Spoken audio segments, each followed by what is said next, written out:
Friends இவங்க என்ன பண்ணுறாங்க பாருங்கள், ஆஃபீஸ் போகிறதுக்கு முன்னாடி வேலைக்கார பொண்ணுகிட்ட ஐயா எஞ்சோடனே சாப்பாடு கொடுன்னு சொல்லிட்டு போகிறாங்க.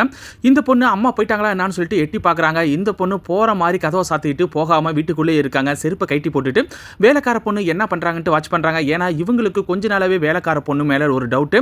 அந்த வேலைக்கார பொண்ணு தூங்கிட்டு இருக்க முதலாளி ரூமுக்கு போயிட்டு, என் மனசில் இருக்க காதலை நான் வெளிப்படுத்த முடியலை, ஏன்னா உங்களுக்கு கல்யாணம் ஆயிடுச்சு, ஆனால் உங்களை நான் என்றைக்குமே காதலிச்சுட்டு இருப்பேன்னு சொல்லிட்டு அவர் பக்கத்தில் போகிறாங்க. அப்போ அவர் சடனாக ஏஞ்சி அந்த வேலைக்கார பொண்ணு கையை பிடிச்சிடுறாரு. வெளியே நிற்கிற இந்த பொண்ணு கதவை திறந்து பார்த்துடுறாங்க. இவர் எதுக்காக என்னுடைய ரூமுக்கு வந்தேன்னு கேட்குறாரு. அந்த பொண்ணு உண்மையை சொல்லு, எனக்கெல்லாம் கொஞ்சம் கூட அறிவில்லையா, முதலாளி கிட்ட இப்படி தப்பாக நடந்துக்க ட்ரை பண்ணுறேன்னு கேட்கும்போது தான் அவங்க சொல்கிறாங்க, இப்போதான் இவர் முதலாளி சின்ன வயசில் நாங்கள் 2 பேரும் ஒரே ஸ்கூலில் படித்தோம், அப்போவே இவரை எனக்கு ரொம்ப பிடிக்கும், இவரை காதலிக்க ஆரம்பிச்சிட்டேன், என் உடம்புல உயிர் இருக்கிற வரைக்கும் அவரை நான் காதலிச்சிட்டு இருப்பேன்னு சொல்கிறாங்க. இதை பார்த்து அவர் செம்ம டென்ஷன் ஆகி, உனக்கெல்லாம் அறிவில்லையா, முதல்ல இதுக்கப்புறம் உனக்கு வேலையே கிடையாது, வெளியே போன்னு சொல்லிடுறாரு.